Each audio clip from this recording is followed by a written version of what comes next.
Hello everyone. आज हम बात करेंगे सेल्फ लव बुक के 12वें अध्याय की, जिसका नाम है अपने डर पर काबू पाना। अगर आपको हमारी पहले की वीडियो चाहिए तो आप चैनल को सब्सक्राइब करें और उसमें प्लेलिस्ट बनी हुई है, आप उसमें जाकर प्रैक्टिस कर सकते हैं। चलिए देखते हैं लेखिका जी के विचार। आज आप अपने ऊपर डर के नियंत्रण को नाकाम करना सीखेंगे, विश्वास करना सीखेंगे कि जीवन आपकी देखभाल कैसे करता है। आज के टाइम पे बहुत सारे डर हैं, जैसे कि युद्ध के रूप में, हत्या, लालच और अविश्वास के रूप में। डर अपने आप पर विश्वास की कमी है। जब आप अपने डर पर काबू पा लेंगे तो आप जीवन पर भरोसा करने लगेंगे। आप इस बात पर भरोसा करने लगेंगे कि जीवन आपका ख्याल रखता है। आप देखिए, अगर आपको किसी भी चीज़ से डर लगता है या आपको कोई बिजनेस शुरू करना है, उसमें आपको डर लगता है कि पता नहीं कैसा चलेगा, या फिर आपको पढ़ाई शुरू करनी है, आपने बहुत सारा टाइम हो गया है पढ़ाई छोड़े हुए और आपको फिर से शुरू करनी है। तो आप ये सोचिए कि ये काम और कोई कर चुका है इस धरती पर, तो आपका काम ज़रूर होगा।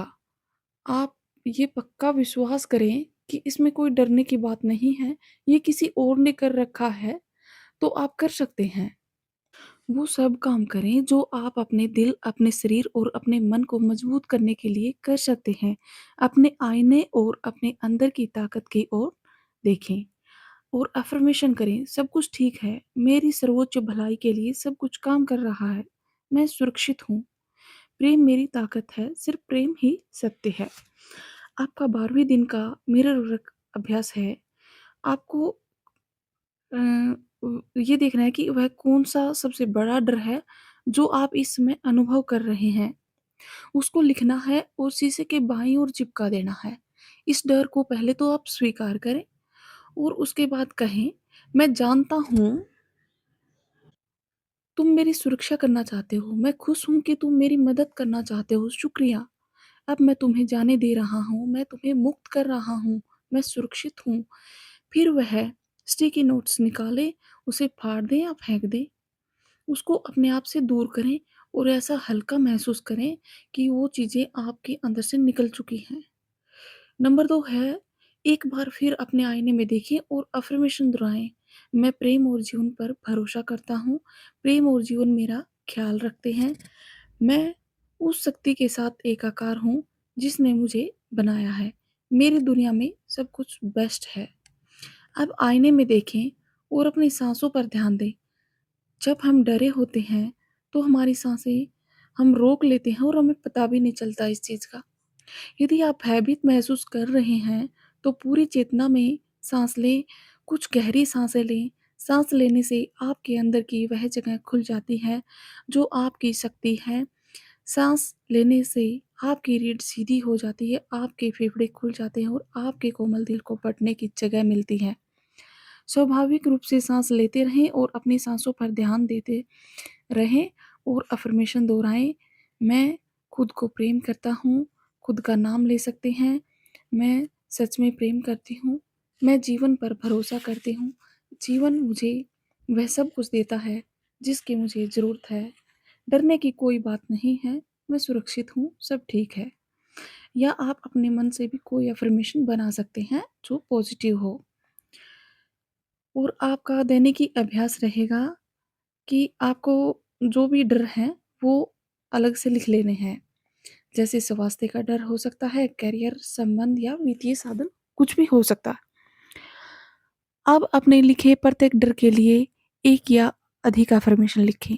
उदाहरण के लिए, यदि आपने लिखा है, "मुझे डर है कि मैं बीमार हो जाऊँगा और समय का ख़्याल नहीं रख पाऊँगा", तो एक अफ़र्मेशन हो सकती है, "मुझे हमेशा वह मदद मिलेगी जिसकी मुझे आवश्यकता होगी।" और आपका 12वें दिन का हार्ट थॉट रहेगा, "मैं हमेशा पूरी तरह सुरक्षित रहता हूँ।" आपका मेडिटेशन है, एक ऐसी दुनिया की कल्पना करें जहाँ आपके पास गौरव हो, जहाँ हर कोई, चाहे वह किसी भी जाति या राष्ट्रीयता का हो, सशक्त और सुरक्षित महसूस करे। बच्चों को हर जगह महत्व और प्रेम मिलता रहे, क्योंकि बच्चों के प्रति हर प्रकार का दुर्व्यवहार पूरी तरह गायब हो चुका है।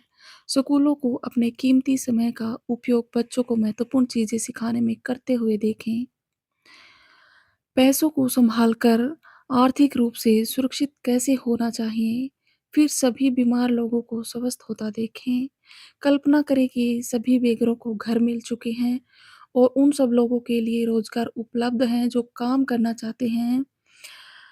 अ, चर्चों को उनके शिक्षण से पाप और अपराध बोध को दूर करते हुए देखें, उनकी दिव्य भव्यता को व्यक्त करने और अपने लिए सर्वोच्च अच्छाई प्राप्त करने में उनके सदस्यों का समर्थन करते देखें। सरकारों को वास्तव में जनता का ख्याल रखते देखें, जहाँ सबके लिए न्याय दया उपलब्ध हो, हर व्यवसाय में ईमानदारी हो, निष्पक्षता हो, क्योंकि लालच अब एक अनजान चीज़ बन चुकी है।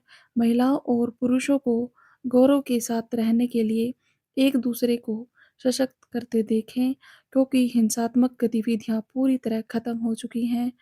शुद्ध साफ पानी और पौष्टिक आहार और स्वस्थ हवा को हम सब के लिए मानक के रूप में देखें। अब आइए बाहर चलते हैं और स्वच्छ बारिश को महसूस करते हैं। बारिश के रुकने पर बादल छट जाते हैं। सूरज निकलने के साथ हम सब खूबसूरत इंद्रधनुष देखते हैं। साफ हवा पर ध्यान दें जिसकी ताजगी को सूंघें। नदियों और झीलों में चमकता हुआ पानी देखें। रसीली वनस्पति पर ध्यान दें। घने वन, बेशुमार फूल और फल, सब्जियां जो सबको उपलब्ध हैं। दुनिया भर में सबको सामंजस्य की भावना के साथ शांति और बहुतायत का आनंद लेते देखें।